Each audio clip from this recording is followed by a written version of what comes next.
Name? I am Shane Glenda S. Dandan. Nickname? You can call me Shane. Age? I am 18 years old. Course and year? I'm currently studying interior design and I'm still in first year. Favorite singer? My favorite singer is Shane Dandan. Favorite song? My favorite song is Nag-iisa by Shane Dandan. Favorite food? Favorite food? Shawarma. Favorite movie? My favorite movie is Grand Budapest Hotel. Favorite TV show? My favorite TV show? Ako na sasagot dyan. Alam ko naman yung sagot dyan eh. Favorite TV show mo ay Jam with John! Kaya din na.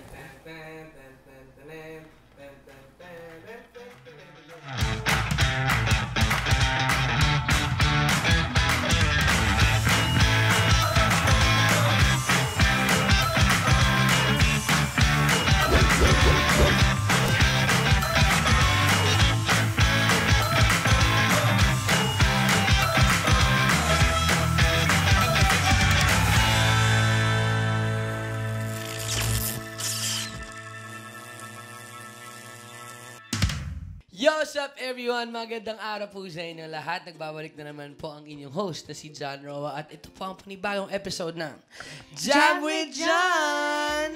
And today guys, may makakasama tayo na isa sa mga favorite artist ko na naririnig ngayon. And of course, kasama ko rin siya sa Viva. Ladies and gentlemen, welcome po natin si Shane, everybody! Hi Shane! Kamusta ka naman?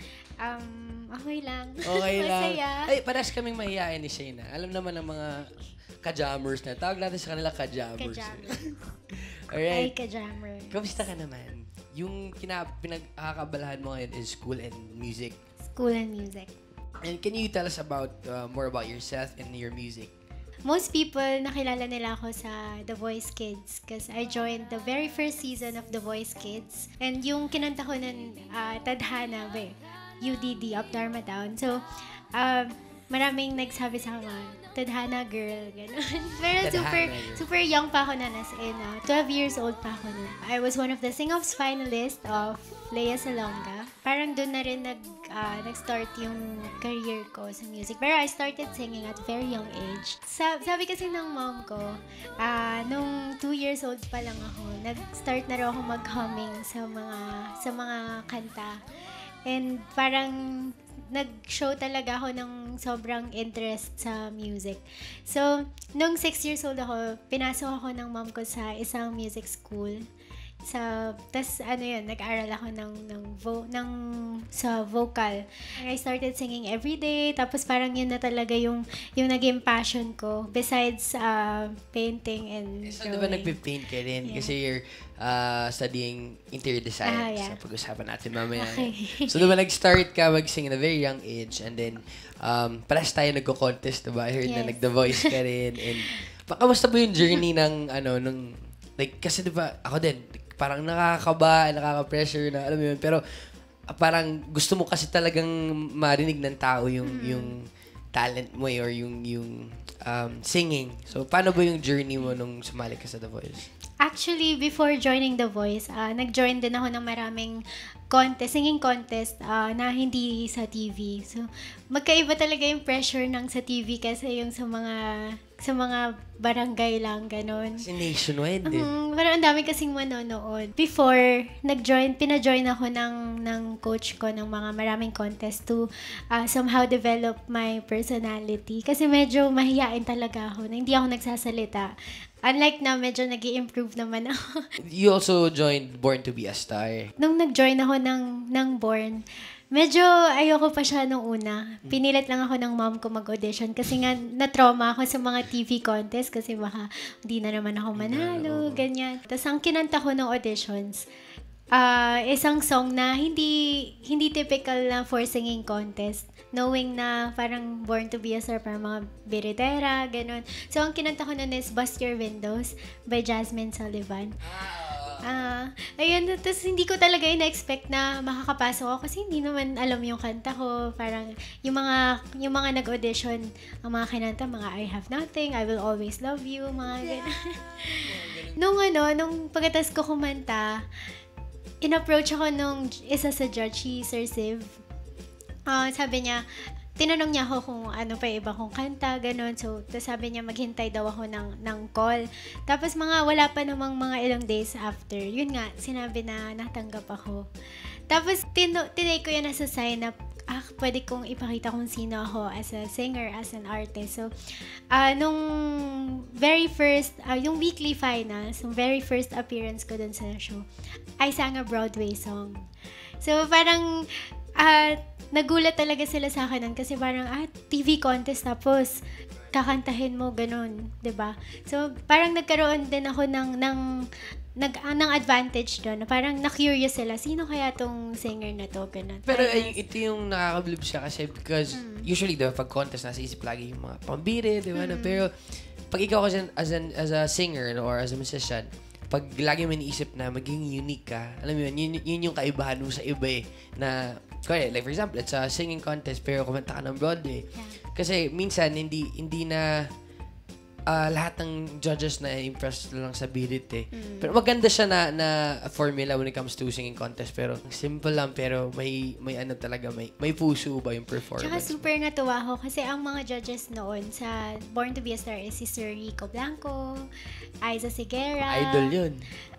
Pops Fernandez, yung mga credible talaga na mga artist dito sa Philippines. And ang pinakatumatak sa akin na sinabi nila is, yung gusto nila sa akin is, yung puso ko sa pagkanta. Kasi kahit ano pang kantahin mo eh, kahit mababa pa yan, mataas pa yan, but when you sing it from the heart, mafe-feel yan ng mga judges, ng mga audience, and eventually magugustuhan nila kahit hindi ka katulad ng mga super galing talaga kumanta. Shane, everybody. Pag may puso kasi talaga iba eh. Kasi iba yung delivery mo pag buo eh. Hindi lang, kasi kakanta ako. Iba yung galing din talaga dito. Solid yun.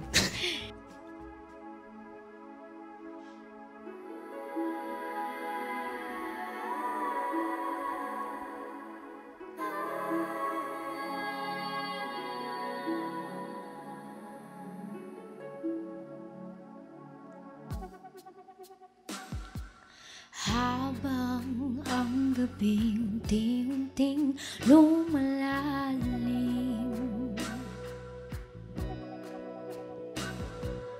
at ang araw naglalaho sa takip silim, habang ang lahat ng isip humihimlay,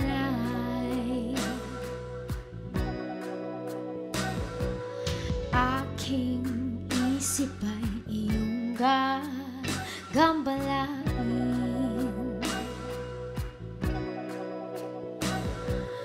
Tuon kita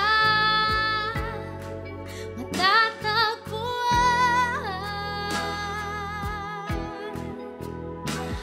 nagalaw biglang kalayan, ika'y nakakulong sa isipan, ako'y mag-isa, ngunit ika'y kasama, nag-isa, nang may kasama kita habang tayo'y nag-iisa.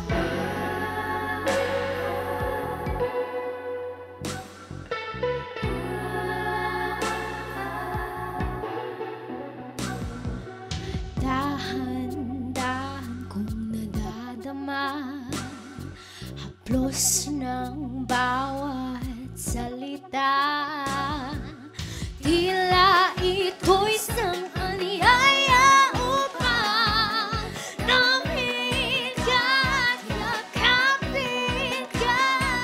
Tuon kita matatagpuan,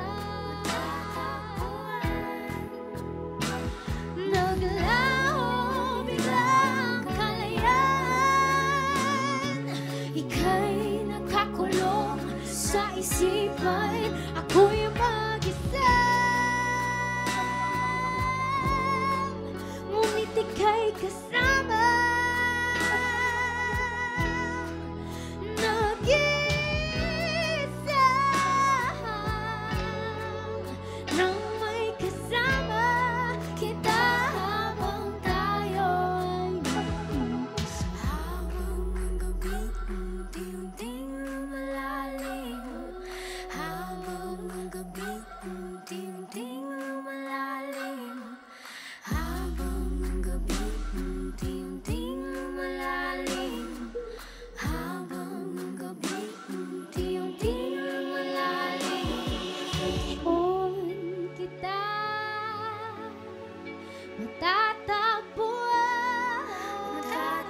everyone naman, pag nag-start tayo sa music, meron tayong mga influences, diba?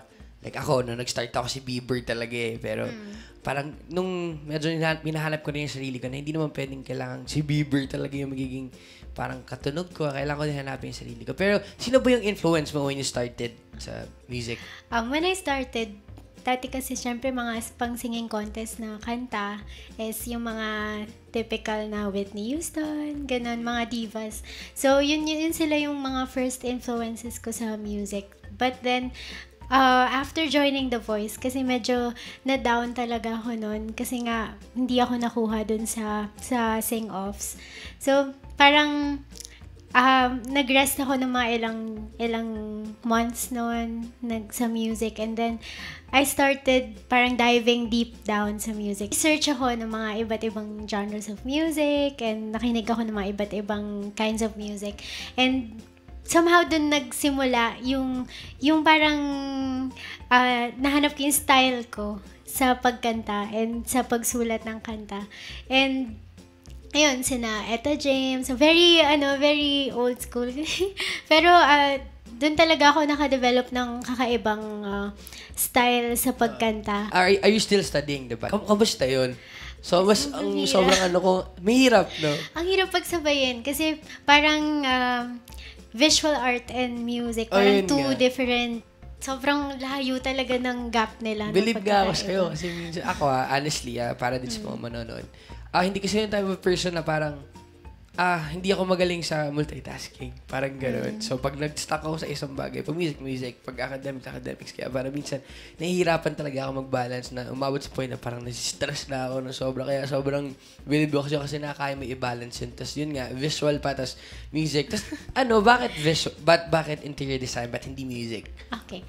Kasi, yun nga, nabanggit ko kanina na nag-start ako na music school at a very young age. Tapos, nung after joining Born to be a Star, pumasok ako sa senior high and I took up music arts and design.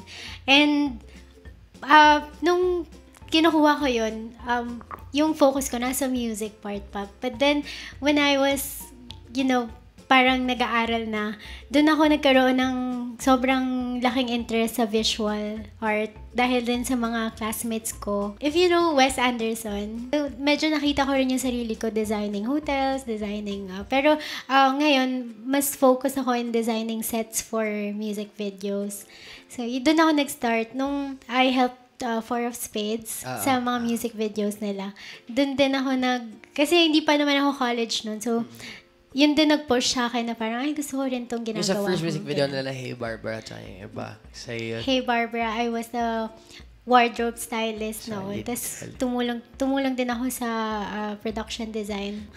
Ang hirap talaga i-balance yung mga gigs. So, napipilitan ako na hindi tumanggap ng mga gigs dahil nga may plates ako, may exam ako, ganun. So, every Minsan time... baliktad din. Di ka mamasok sa school minsan. Para nag-excuse ako kung meron talagang, kunyari na oo-ohan ko na gig from 1 month ago, ganun.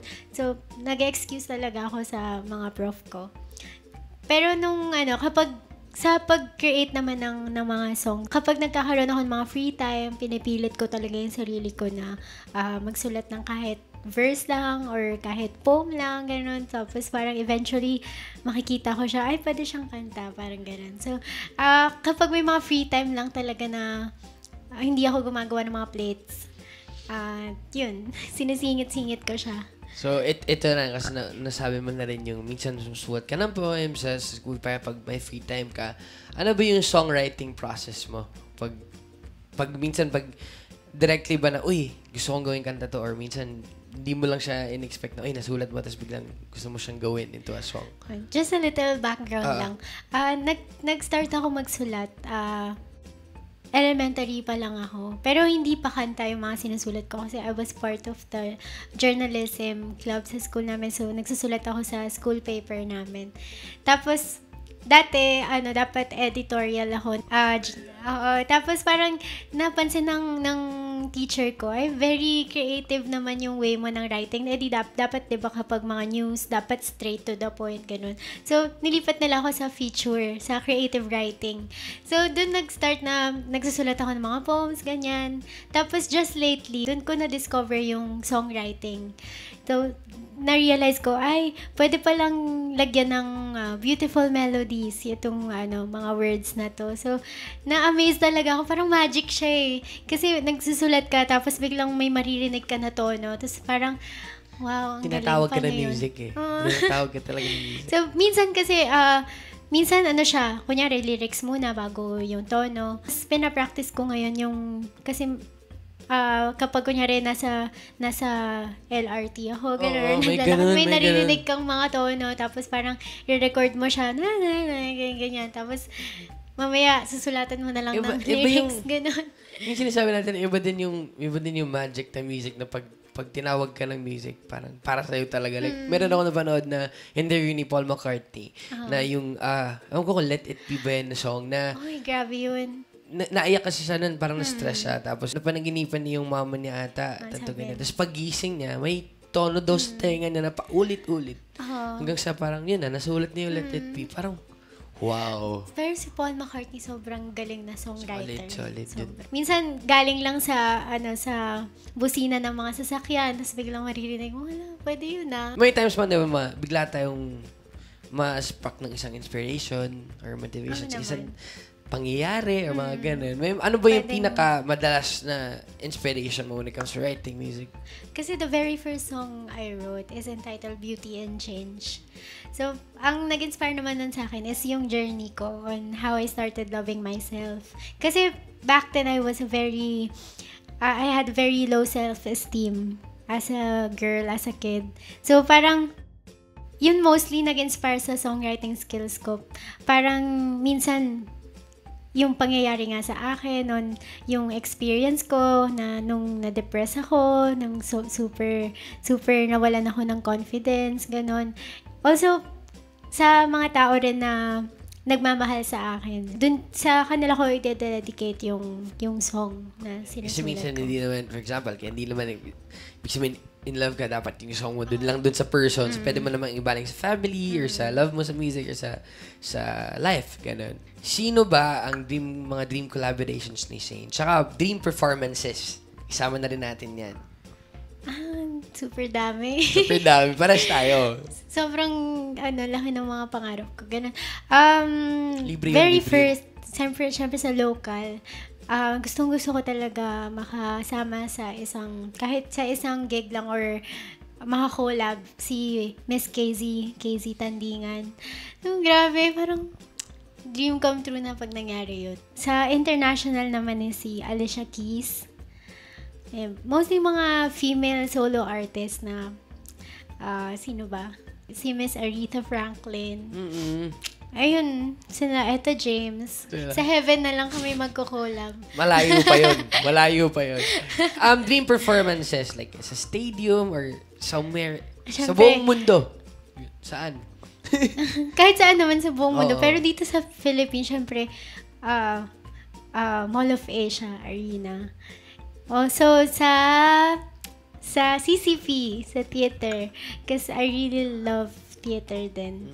I really love Broadway. So, nag-a-act ka rin. Medyo. Pero mas yung music kasi na, yung musical. Pero kasi what I love about theater, siya parang combination siya ng acting, ng music, ng dancing, lahat. What should we expect from you and your music? Maybe expect something different from me every time na I release something. Not that puro songs, pero kasi artist din ako, so I will eventually release something different rather than Hip-hop, songs. no? Joke lang, daw? hip-hop. Hindi. Joke lang. Joke Pwede din daw. Super inspired din ako sa mga artists na hindi nila binabox yung sarili nila sa isang genre lang. Hindi lahat ng artist meron kaming laging plano na eh. Minsan, bigla lang siya dumadating sa atin and minsan, parang bigla lang kami ma-inspire na ito yung something na ilalabas namin. So, minsan hindi namin masabi kung ano i-expect, anong dapat niya i-expect, pero dapat abangan niyo na lang kung anong pwede namin gawin.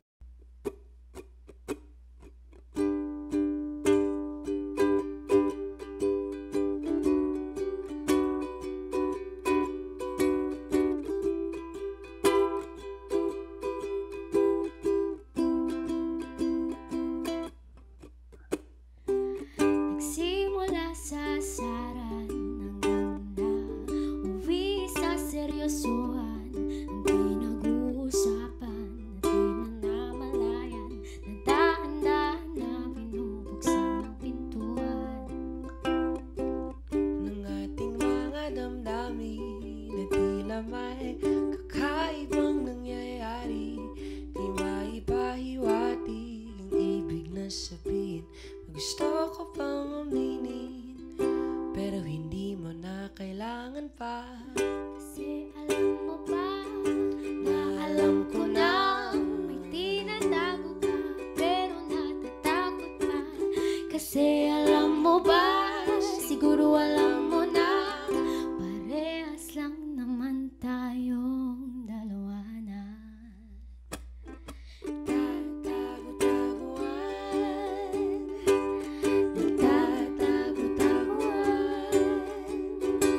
Maliwanag ang buwan, ipaliwanag mo naman hanggang kailan tayo magbibilang. Dum dum da de dum dum dum dum dum dum da de dum dum dum da de dum dum dum da de dum dum da de dum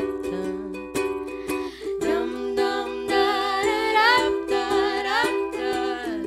dum da de dum. Kasi alam mo ba na alam ko nang may tinatago ka pero natatakot pa. Kasi alam mo ba, siguro alam mo na Parehas lang naman tayong dalawa na. nagtatago-tagoan, maliwanag ang buwan, ipaliwanag mo naman Hanggang kailan tayo magbibilang? Tago-taguan, Tago-taguan, tago-taguan, tago-taguan, maliwanag ang buwan, ipaliwanag mo naman hanggang kailan tayo magbibilang.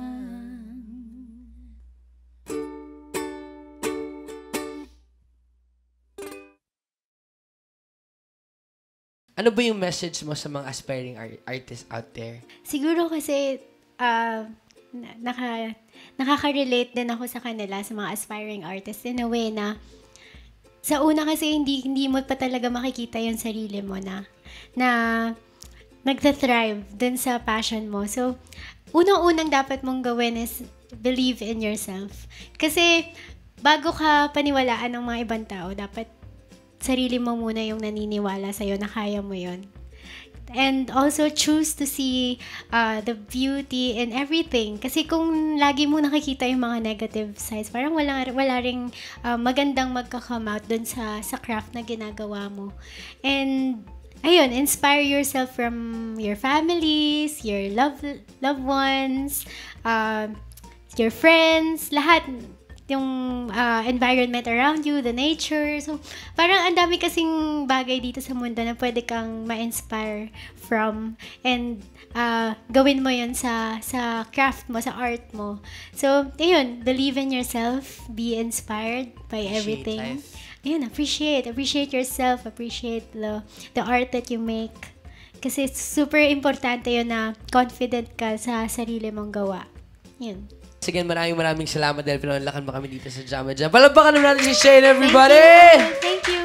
Once again, guys, this is Shane. I'm John Roa. And maraming salamat at sinamahan nyo na naman kami. Sana may natutunan kayo. And yun nga, appreciate life. Just be you. And ano bang masasabi mo sa kanila? Believe in yourself. Believe in yourself. Guys, maraming salamat. This is Jam & John! Yo, what's up, everyone? Game ba?